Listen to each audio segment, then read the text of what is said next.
Welcome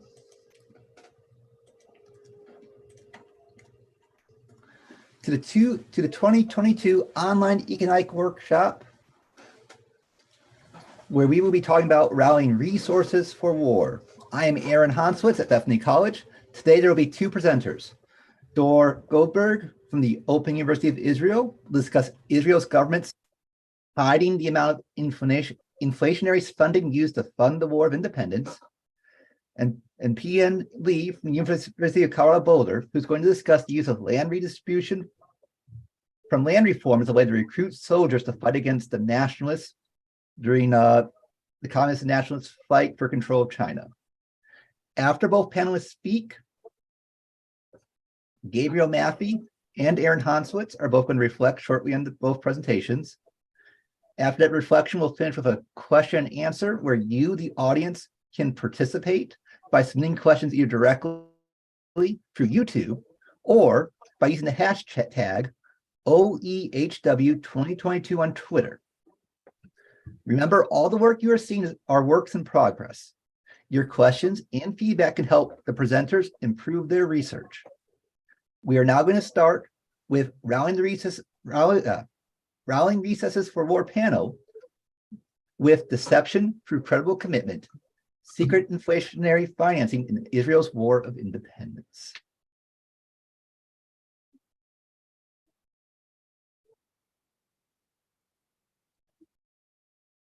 Okay, thank you. So this is about a war that took place mostly in 1948. So specialists who study this war knows that there was some inflation, like in many other wars. There was no hyperinflation. There was some increase in the quantity of money, but it wasn't huge. And even the inflation that did materialize was repressed in various administrative ways. The inflationary finance was much more important for the war itself. It was critical, actually, for the state's survival. It was a very, very difficult war. And the consensus among historians who studied it is that it was simply money printing. I'm going to make some new claims. So there was war finance, but most of it was not by printing, which was publicly known. It was very transparent. It was simply by money creation on the books of a special bank, so-called central bank, not exactly. And this secret money creation was actually helped by what economic historians call a credible commitment. There was a credible commitment not to print too much money. So the commitment was about currency, but at the same time, the same bank actually did finance the government without printing, just with a pen and paper, increased the balances of the government. So that's actually the main thing here, and this was helped by censorship on most financial information. The population was kept unaware of what was going on, and the reason was national security. If people in the country and the enemies would have known how bad the financial situation really was, it could have been a disaster. So briefly, the timeline. We just marked 75 years to the historic vote at the UN to end the British mandate for Palestine and create two states. Civil war began immediately. Half a year later, the British mandate ended. Israel was founded on the same day, and 6 nations invaded it in order to destroy the country. The last battle of the war was in early January, and armistice agreements lasted another half a year before everything was finalized. I'm going to focus on the period from Independence Day to the last day of 1948. It's almost the end of combat operations. More importantly, I have financial statements of banks and of the government for the last day of 1948. So what did the public know about government loans? The public knew that the war cost 4 million Israeli pounds a month. That was information that the government was not clever enough and revealed it at the beginning of the war. It never made the same mistake again, but that was out in the open. the public knew that there were taxes of £1 million, that's the 1 MP, £1 million a month, and that covered only the civilian budget. So the public knew that there was a huge expense and it could not be financed by taxes.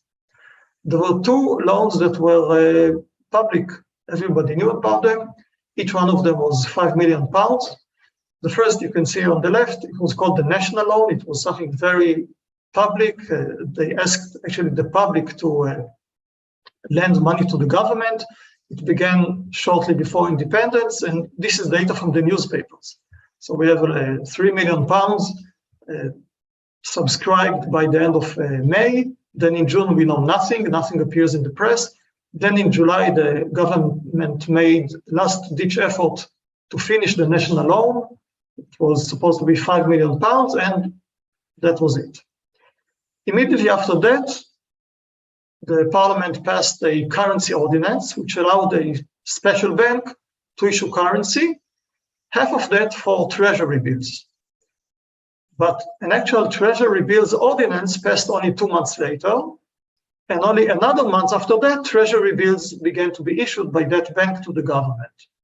So the same bank that printed currency bought these treasury bills, and that was just classic inflationary finance. There was nothing sophisticated about it, and that's how 1948 ended.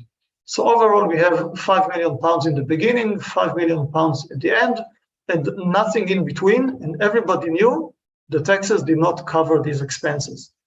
So from July to November, there's nothing, at least as far as the public could tell. What the public did not know, and that's what I uncovered in this research, so you have the blue lines are the same, and there were actually secret loans by the same bank that issued the currency later. It also bought treasury bills without anybody knowing about it, but it wasn't for cash.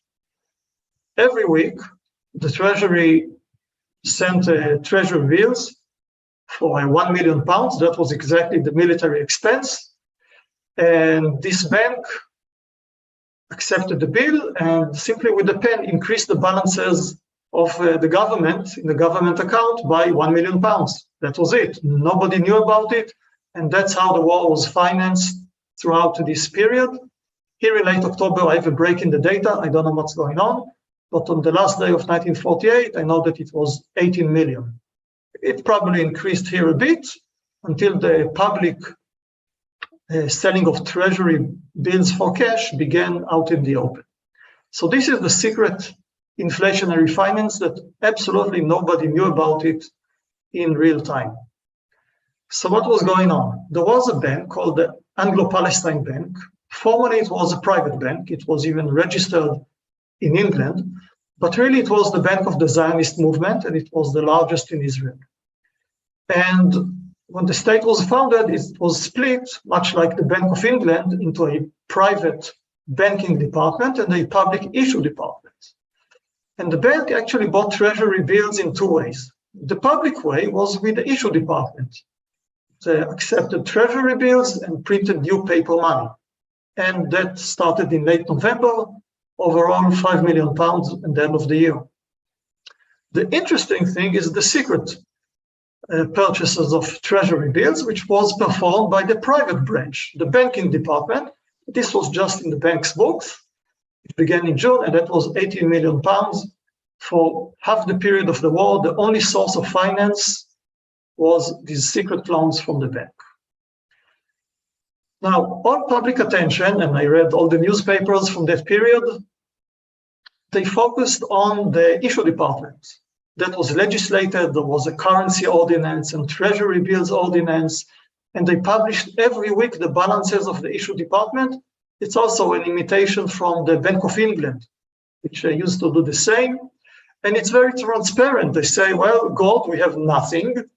We have £1.5 million in foreign currency. We have some currency of the British mandate. And we still didn't buy any treasury bills. So it's all out in the open, and this was done to reassure the public that there was not going to be inflationary finance of the war. The media was very, very concerned about it. And all this was a red herring, that's how I call it. So the issue department kept everyone calm and reassured, but the bank actually kept pumping money into the economy. And that was actually, it was an unconventional use of this device of credible commitment.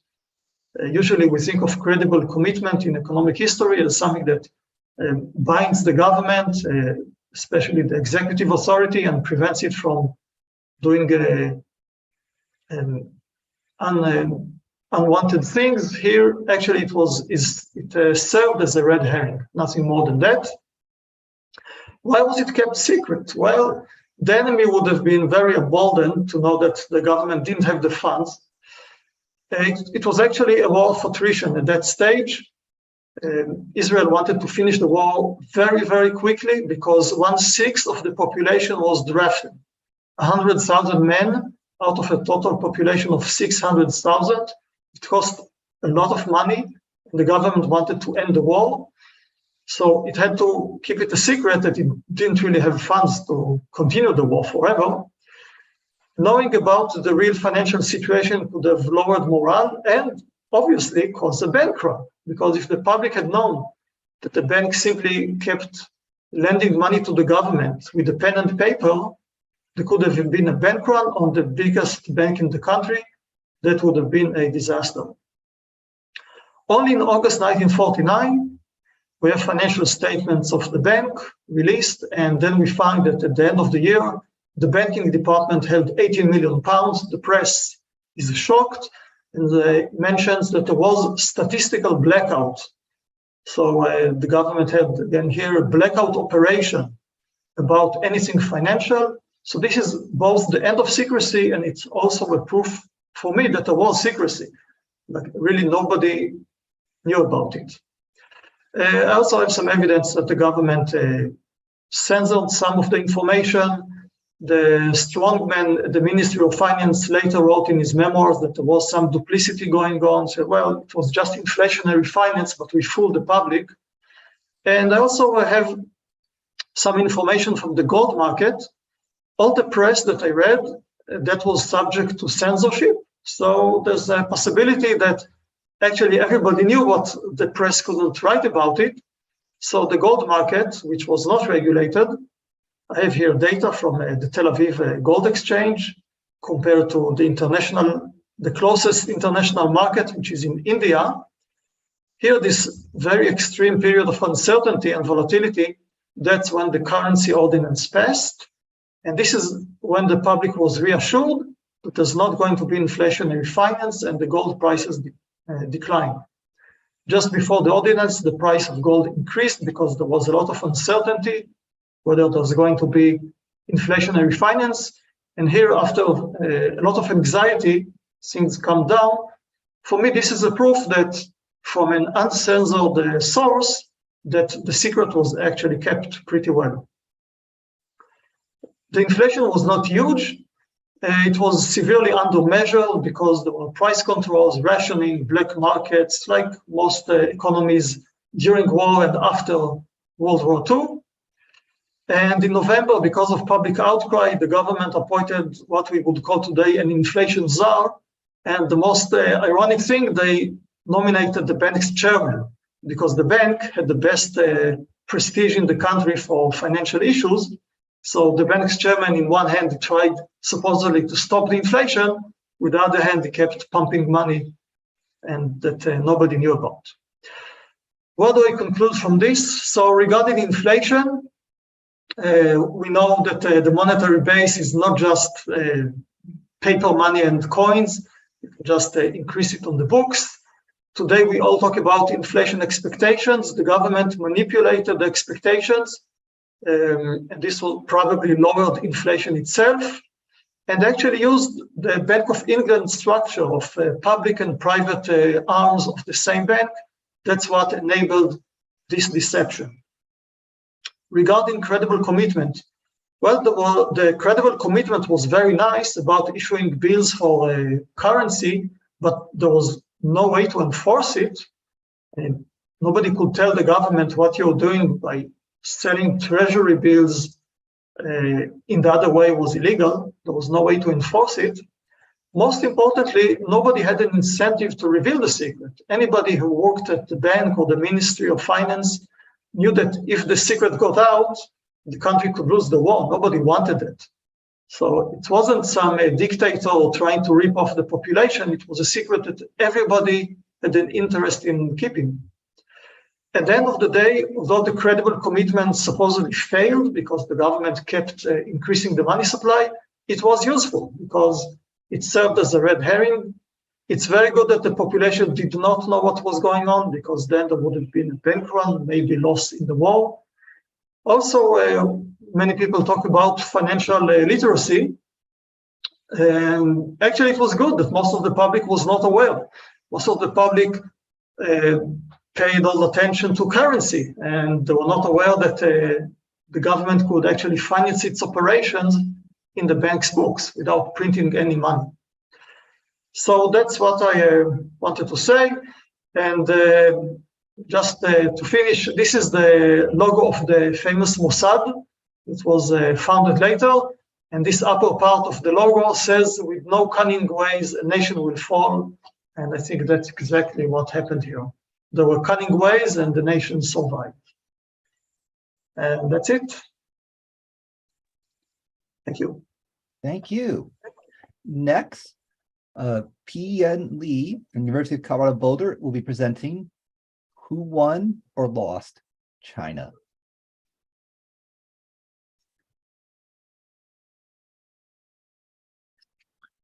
Okay.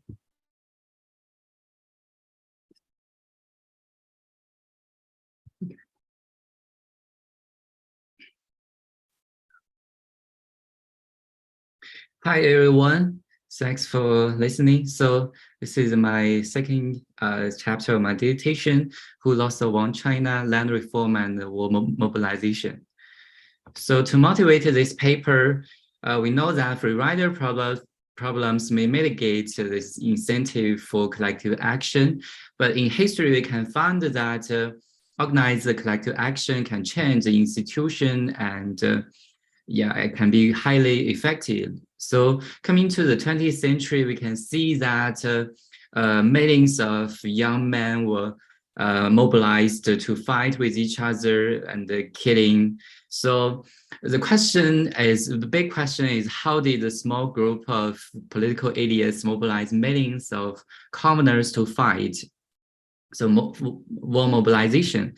So in economics, we can find that existing literature has studied how the state convinced the citizens to fight for the state. And we can see that, for example, Caperettini and Walls argue that in the World War II, counties received a higher ratio of subsidy in the New Deal, contributed to a higher number of medal winners, volunteer soldiers, and bond purchasers. And that's like the public good provision contribute to the war mobilization. However, these studies focus on wars between states, interstate war, and overlook the dynamic reactions of different forces involved into the war. So in this paper, I'm going to discuss the civil war framework. And I will use the Chinese Civil War to answer the question, how did the Chinese Communist Party rally millions of farmers to win in 1949?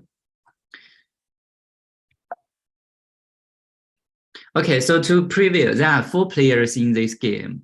So first 2 parties, Communist Party and the Kuomintang Party. Kuomintang was the official government in the wartime in China. And there was a civil war between Communist Party and the Kuomintang Party. So there are another 2 classes, farmers and landlords. So farmers supported Communist Party and landlords supported Kuomintang.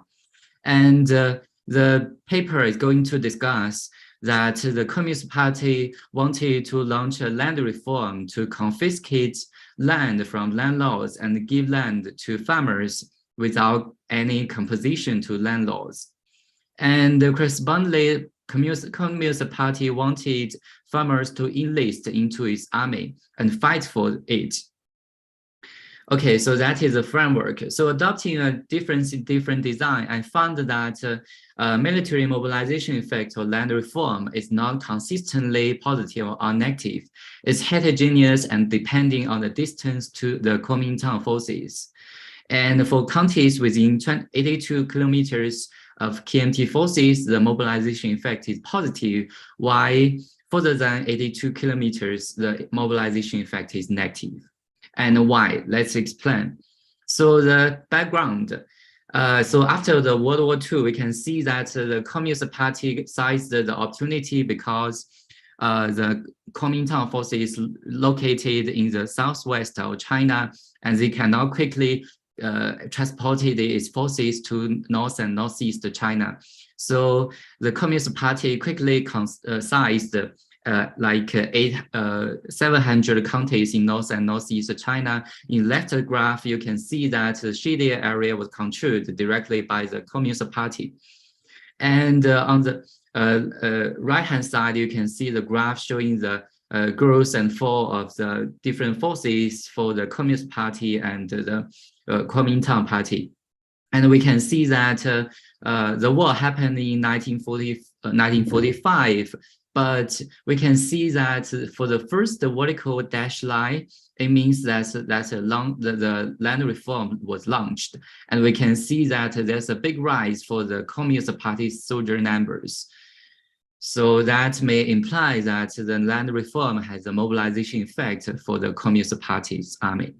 Okay, so about the land reform, the war happened in August 1945, and the land reform was launched on May 1946, the second year of the war. So the Communist Party said that all properties belonging to landlords should be confiscated without any composition and equally distributed among farmers. And the land reform in different counties began at different times. And we can see that in the left map, this is the land reform carried out in region. And on the right-hand side, we can see that the progress of land reform in the wartime. Okay, so this is the outcome of the land reform based on different classes. And we can see that nearly no change for the middle farmer class. But for the landless farmers and the poor farmers, their land holding nearly doubled throughout the land reform. And for the landlord class, they lost 80% of their land in the land reform. And the aim of the land reform is to equalize all property and land. And so we can see that it highly repressed the Gini coefficient from like 0.3 to like 0.05. Across different counties in China. Okay, so for the land reform, although the land reform movement in China was organized by the Communist Party, it heavily relied on the cooperation of farmers. And we can see that some pictures showing that farmers were involved and mobilized in the land reform. They survey land holdings and classify different each household into different classes: landless farmers, poor farmers, middle farmers, rich farmers, and landlords. And we can see that there were struggle meetings that everyone was mobilized to attend this meeting and punish landlords who assessed a huge ratio of land in a county or in a village. And then every farmer got their land. Okay, so facing the risk of losing their lives and property, the landlords organized themselves to fight back against the Communist Party and farmers who seized their land. So they were called Homecoming Legion, and which support of the Kuomintang to force the return of their redistributed land and property from peasants and Communist Party. Okay, so about the empirical side, so I used the death number of Communist Party to measure the military efforts made by the farmers in the Civil War. This is the Communist Party side. Okay, so for the difference in design, the first treatment variable, that is the pre-reform Gini, because the aim of the land reform is equalize everything. So a higher number of pre-reform Gini means that farmers can gain a larger share of land in the land reform. So I manually collect the data on land distribution by class from like 349 county gazettees that for every gazette it has a table showing that land distribution of each class. And I then construct the Gini coefficient, pre-reform Gini coefficient, and I use it to proxy the land gain for farmers in the land reform. And here this scatter plot shows a positive correlation, a one-to-one correlation between pre-reform Gini on the horizontal axis and the land gain as a share of total land for farmers on the vertical axis. And we can see that the 50 line is nearly the same as the 45-degree line. So I use the pre-reform Gini to proxy the land gain for farmers. Okay, the second treatment variable, that is distance to Kuomintang forces. And I track the location of the Kuomintang forces by each month, and then calculate the shortest distance of each county to the Kuomintang forces. So it's a monthly county level data. Okay, about the specification. So this is a difference in difference design, and we can see that the outcome variable is a number, that's number for Communist Party and Communist Party soldier. And the variable of interest are these three interactions. So the first one, that is the interaction between land reform dummy. So LCT, that is equal to 1 following the land reform for county C and month T. And the Gini C, that is a pre-reform Gini for county C. And the second variable of interest, that is land reform dummy and this distance to Kuomintang forces.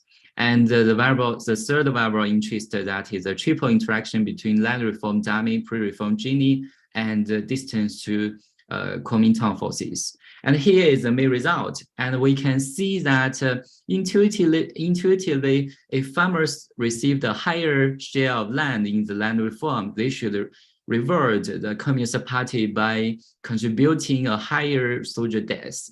But here we can see that from column 1 to column 6, we did not find that a coefficient beta 1 that is positive or significantly positive. So that is really weird. So I then introduced the second interaction, the triple interaction.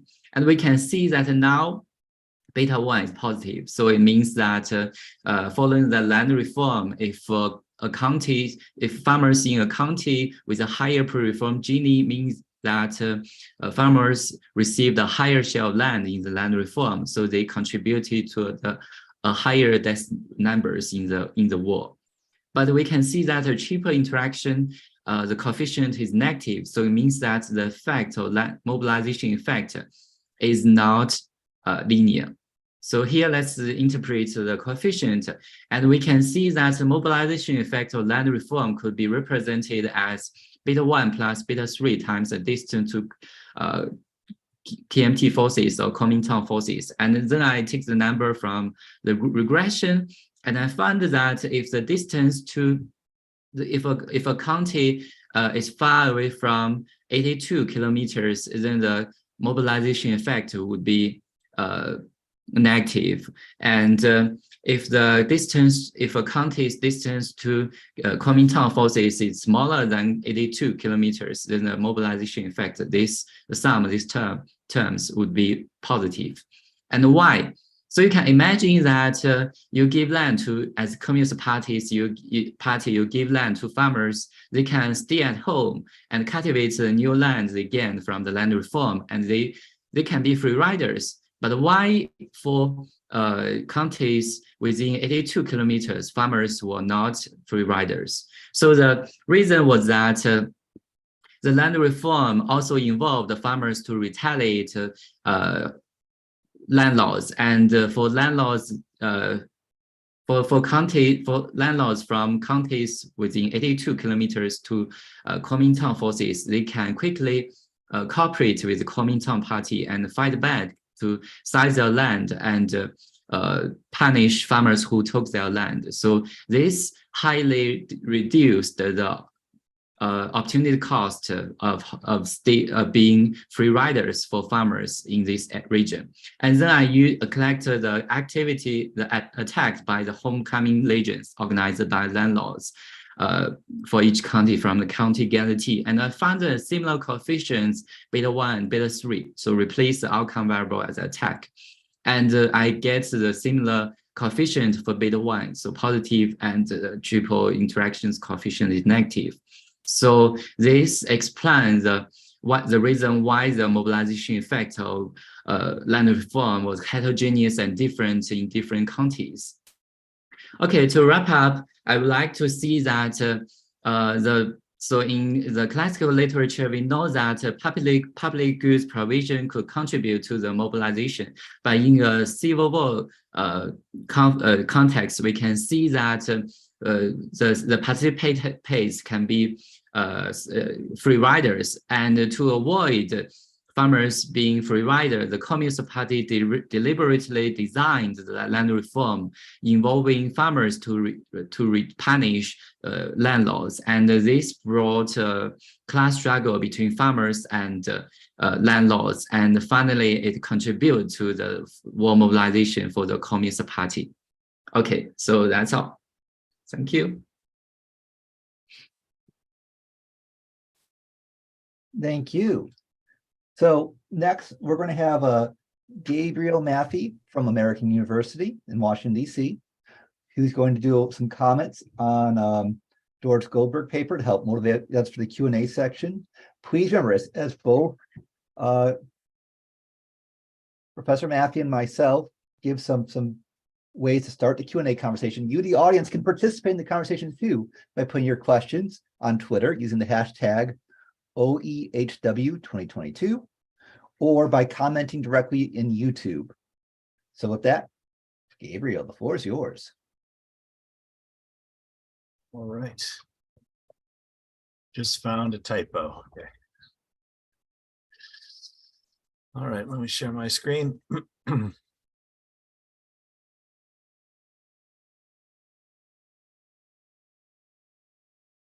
Actually, show.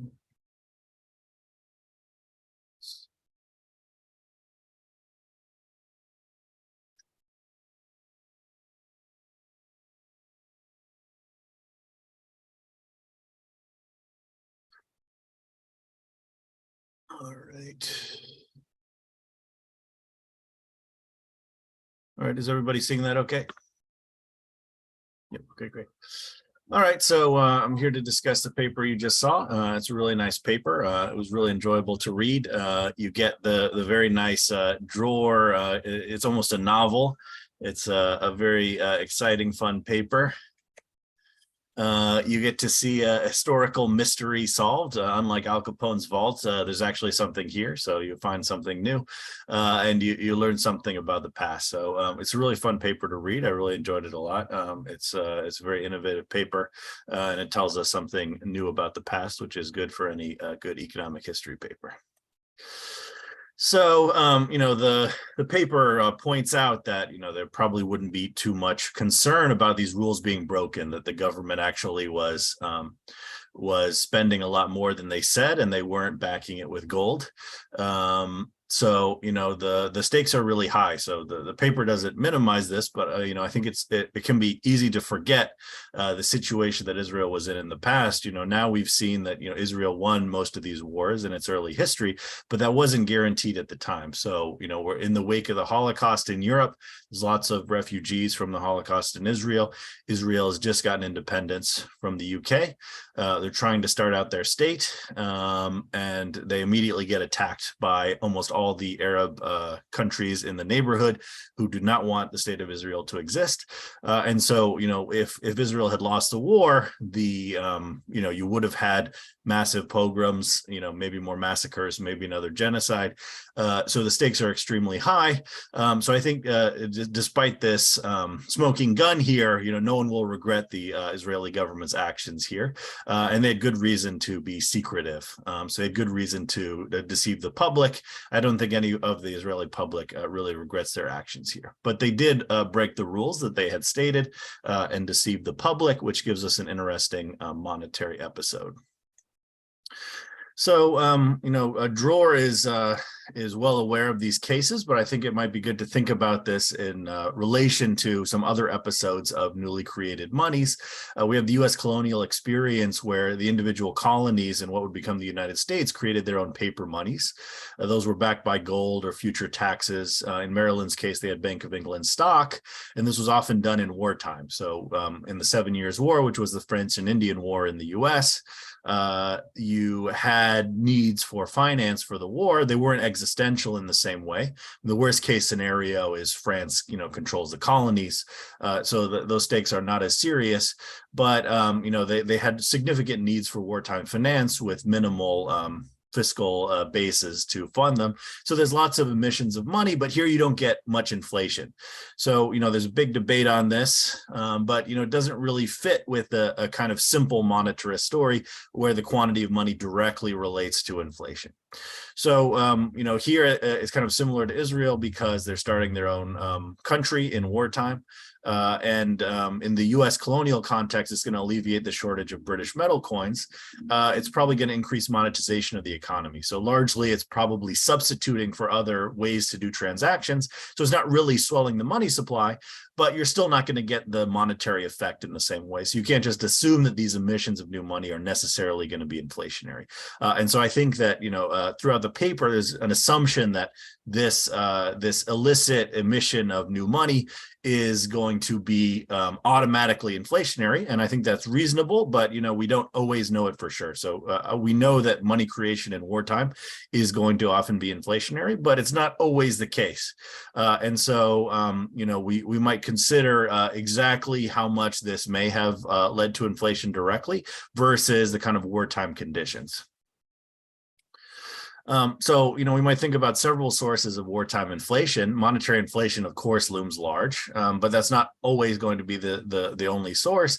You also have shortages and bottlenecks, right? And so in the paper, it discusses some of these. I mean, you have soldiers that are away from civilian work, so you've got kind of labor supply issues, and there's a significant need to spend to support families or refugees on the home front, right? There's a lot of European refugees from the Holocaust that are in Israel, and these need to be supported at the same time as they're trying to get this country off the ground, at the same time as they have to mobilize the entire economy for a wartime footing to try and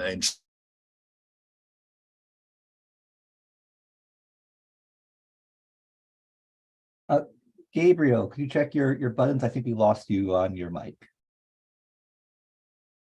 Yeah, you muted yourself. There you go. Thank you. Sure. Is that better? Yeah. Yeah, so okay, go back like a few sentences. Yeah, sure. So, we've got, excuse me, big increases in spending on the war, which are largely necessary, but this can occur even without any money creation, right? So imagine a hypothetical where there was no money creation, the Israeli government just creates debt. So there you're not going to get the monetary effect, but you're still going to get this spending effect. And so, it's not surprising given the existential threat. But, if there's also a different situation here where if they lose, the currency is going to be worthless, right? There'll be no Israeli state to collect taxes in the currency or, to use the currency. The Arab states that would conquer Israel would not use the Israeli currency, and all the debt and so on would be worthless. So there's also this kind of default risk in the sense that, if the Israeli state doesn't exist anymore, then the money and the debt are going to be worthless. So that's a situation that's not the case in many situations, but is going to be the case here. And so then you might think that the prospects of defeat in wartime will determine this, but that doesn't seem to actually really matter here. So that's another perspective channel that, if the Israeli state doesn't exist, then their liabilities are not going to be worth anything. But we don't really see that here. So you see it a bit in the U.S. North's experience in the Civil War, that the wartime events are going to matter for the inflation of the U.S. greenback, and especially for the Confederacy, which eventually no longer exists, that's going to matter a lot. So actually this channel, while hypothetical, doesn't seem to really matter here. So we can see that here with the selling price of the sovereigns. You don't really see that the political, the kind of military success matters too much. The Dror argues that the monetary effects matter more, and there is some effect, but overall they're not all that big. So if you compare it to the U.S. North during the Civil War, you see much bigger fluctuations. But I think there is a bit better case for a monetary channel, though. Again, these things are not moving all that much. If you look at speculation on currency, it looks like it's mostly on trend, but there's a bit better case for monetary channel. And then we also might think about whether bank loans are money or debt. So in one sense, this looks a lot like a central bank or a kind of quasi-central bank buying treasury debt during wartime, which we consider monetization. And so, we could consider it that way, but you also might consider it as a private bank, which legally the Anglo-Palestine Bank was, giving a loan to the Israeli government. And there it might look a lot more like debt. So, if it was structured as a treasury bill, like we have in the US today, then we consider that debt and not monetary finance. Here it's a bit different than debt because banks can create money, as we know, through a kind of money multiplier process. So implicitly, because it's a secret, there's no more gold backing it. So essentially the reserve ratio is lower. But that's a bit different than monetary printing if the treasury is just printing new Israeli shekels to finance the war. So it's pretty common to have short-run debt to finance a war. Usually treasuries would issue bills and then they get renegotiated to longer-term debt after the war. So it'd be interesting also to see what happens to the Anglo-Palestine Bank after the war. Do they get paid back? Do they function to kind of renegotiate the debt of the Israeli government after the war? So that part, we don't really get the epilogue in the paper, which might be nice to add. So if it is debt, then you get a bit of a different inflationary impact because there's less velocity on debt financing, right? So you pay an interest rate, there's less money, there's more money demand, versus if you have money that doesn't carry an interest rate, it's going to have a higher velocity. We could also think about the fiscal backing too. I mean, there's a fiscal theory of the price level, right? And so, you might also have an inflationary effect if there's some default risk. If the Israeli state ends, then there's no one to pay back the debt. That's going to apply to money too. So here you have population growth through migration to Israel. That's going to increase the ability to pay. You have new population in some territory which is captured. So Israel's borders are larger than they were in the original partition plan. But you also, get some expulsion and killing of Palestinians too. I mean, there's violence on both sides, obviously. But overall, I think the immigration effect is much bigger. And so, since you have an increased ability to pay, that should probably dampen the inflationary effect. So then the Israeli treasury can repay the bills. So I'd also like to see more on the Anglo-Palestine Bank. Do they continue to issue early Israeli currency? I'm just not as familiar with this period. Do they continue their role as a central bank? I answer that myself. No, they become a National Bank of Israel in 1950. And the Bank of Israel is founded in 1954. So, what's their role as a central bank here? That would help make the case for it being more monetary. And then, what happens after? Do they get paid back? Does the Israeli government pay back these short-term loans? Do they use them to refinance? We know that the Anglo-Palestine Bank eventually becomes a pure commercial bank, and then it gets nationalized in 1981. It seems that it's been privatized since then and still exists today. So that's an important part of the story, I think, to flesh out a bit more. All right, that's the end of my comments. Thanks to Dror, thanks to the organizers, thanks to the audience. Thank you. All right, so I'm going to comment a little bit on who lost or won the war. And something I want to revisit is that this story is about death and war, in the sense that when we're looking at these numbers, we're looking at soldiers dying. And so I think it will help to look a little bit more closer at other writing about death and war, especially death in things like a civil war, which is what you're doing with. And there's luckily a number of good papers doing exactly that. We have Deppel and Fura, who are focusing on things like the importance of commanders affecting the outcome of deaths and desertion. We have things on social cohesion affecting death and coercion done by Kosa and Khan.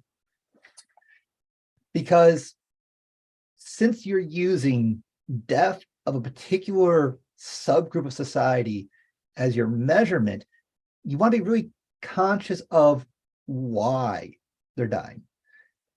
mean, your story is about why they're dying. They're dying to protect their land when they're close enough, where that's a real threat in their families, and they're trying to free ride when they're far away. Well, you describe a social bond, and Kosa and Khan, especially when they're talking about desertion rates in US Civil War, are focusing on what creates a unit cohesion that allows that unit to keep fighting. Because you're really doing, in many ways, as they do with those papers, with a hazard model, because you're dealing with people who are dying, so they're no longer there to be present. And that does mean, as we'll talk about later, it's going to be helpful to know more about what are the desertion rates. Can you get any at least anecdotal stories about what desertion looks like, what recruitment looks like, to supplement your points? I know you've done attempts at addressing that from a data perspective, but to connect this to the larger literature, to the larger audience, you do want some of those narratives as well to reinforce that point some more. Now, I did enjoy a lot that when you started the paper, you pointed out that really, national inequality isn't that high in China during this time period in your regions, which is also true for Russia. There's a great paper in the Journal of Economic History by Lunart and Nafzir documenting that inequality economically in Russia is actually pretty low, especially when you compare it to places like in the West and United States and Great Britain. Yet this is where the revolution takes place. And your focus on creating these coalitions, because you have to create a coalition for these sort of political divides to conquer power. I mean, that's a real challenge. For any major challenge to the established status quo governmental power, you have to convince enough people to fight with you to actually have a chance fighting.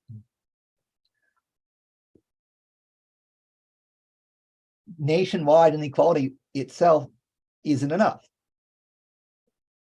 Nationwide inequality might even be the wrong measure to look at based on your paper and this paper. And so really honing down on the opportunities being created for a subgroup of society that is a real resource, a person, not only starts tracing what real thing might matter and more, but really reminds of that old realist saying that in the world, every people have two hands and a neck. What was very elegant in your situation that I really want to make sure people see is that you're dealing with people who are entering now in sort of a credible commitment to fight. Once you forcefully take away from something from someone and start killing their relatives, just from an emotional perspective, you can't really undo that anymore. You have pre-committed a group of society that they're either going to live with your cause or die with your cause. And that's an important thing to consider if you're trying to build this sort of coalition. Now, I do want to point out that this sort of problem is not unique to just communist civil wars and communist conflicts. You could argue that colonialism in general is based on that idea in terms of establishing power structure.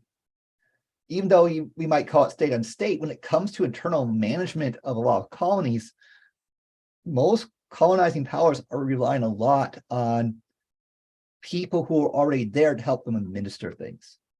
But they're going to do something similar as you're describing. They're going to find a way to reward a group of society to be with them with the understanding that if things were to fail, that would be it for them.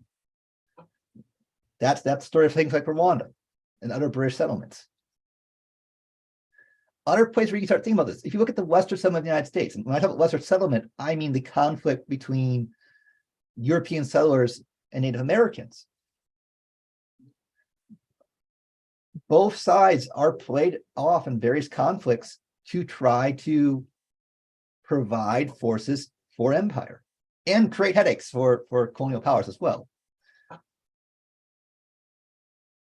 Speaking of other forms of highly prized things: freedom, enlistment of slaves in the U.S. Civil War, and British and the American Revolution. You have similar things. You have your landlords, you have the old slaveholders, and you have the farmers, in this case, people who are enslaved, who really want their freedom, understandably, who, once you sign up for these units, if you're captured by the Confederacy, they're probably just going to kill you. If you're captured by the Americans, if you were a slave who enlisted in the British military, they're probably going to kill you. Maybe they'll enslave you again, but your fate is now tied. So you've created these commitments, and I'm not going to call these things market economies. I'm not going to call colonialism a market economy. So if you're thinking about terms of this stuff, there's this old fight between federal, mercantile, and free market economics. And that's an additional subgenre of economic conflicts where these things have been put together. But the thing I want to point out is that you have more applications of your research and a number of historical contexts that makes your findings even more useful. Like I said, this is a deliberate colonizing strategy. If I wanted to have local support for me as the colonizer that wasn't going to just leave me, I am looking for a part of society who I can give them something, and once I give it to them, there's no other way for them to have it. And if they lose me, they lose everything they have. And that is sort of like a civil war, because I have just divided a society amongst itself. Or I've purposely created political boundaries that combine distinct separate societies, forcing the one where I put one over the other. But internally, that's still an internal function and not a Westphalian state versus state. So really, you might have a lot to speak here to colonial history and colonialism as well. There are things that I would like to see for additional historical context. I've already mentioned desertion rates. One of the things that we could be talking about is who's likely to flee, which would still contribute to your story about why you're seeing more deaths based on distance. It's not that there aren't people in the army from far away. It's just that they're not fighting in their home county. They don't want to be there. They have fled instead of stayed there to fight. So I'd be really curious to know, is this about actual enlistment, or is it about actual dedication while you fight? And that army composition is important, and knowing the mobility. In Ukraine, the territorial defense forces may not be as mobile as the regular army. They are sort of pre-committed in some ways, not completely, to certain geographical locations within that country. So they might be very useful, some units, to defend Kyiv, but they might not be very useful to then transfer to the Donbass. And so what would really help is to have some additional historical context about how mobile is the actual military and people from different regions.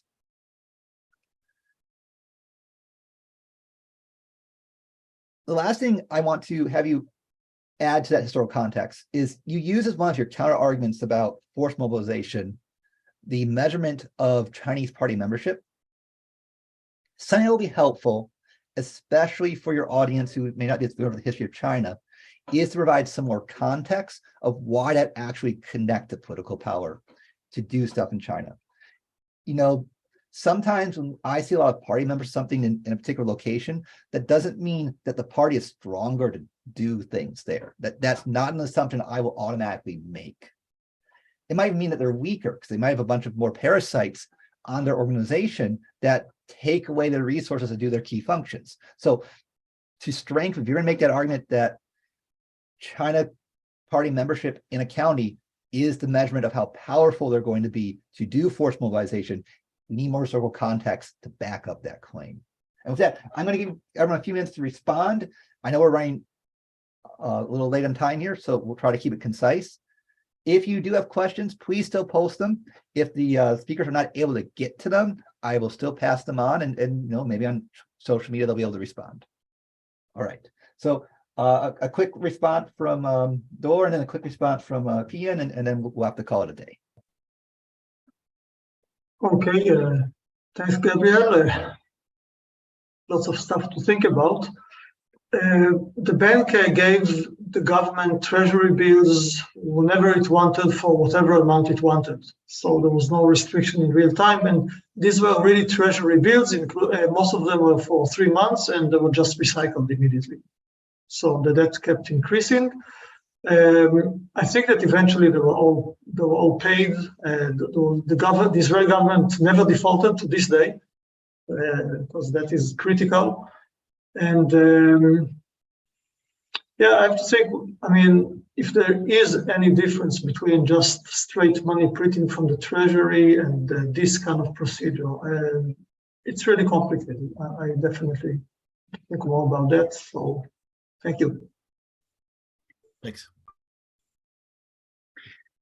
Okay, so thanks for the comments. So yeah, sure, especially for the mobility, I have the data that list where the soldier died. So I would like to classify the soldiers into who died in the hometown nearby regions and who died in very far regions. So if my argument is true, I would like to observe that for soldiers who died in the hometown nearby regions, the coefficient could be very strong. Yeah, but for who died very far, the argument may not be true. Yeah, that's really helpful comments, and also especially for the other, yeah, extension. Yeah, it's really lift the quality of this paper and thanks. Yeah.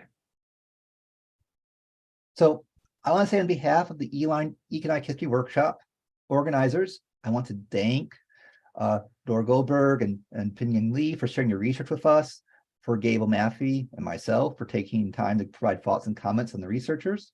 I also want to thank the audience for taking time to join us and for your questions that you have posted. Your questions will help improve the research and advance our understanding of the past. I do want to let you know that on Friday at 12 p.m. noon Eastern, you can join us again for the panel Civilian Response to War. That panel will also be broadcast live on YouTube. To learn more about the papers in other panels or to sign up for email notifications on future online economic history workshops, go to www.oehw.org. Thank you and good day. Thank you. Thank you, Aaron.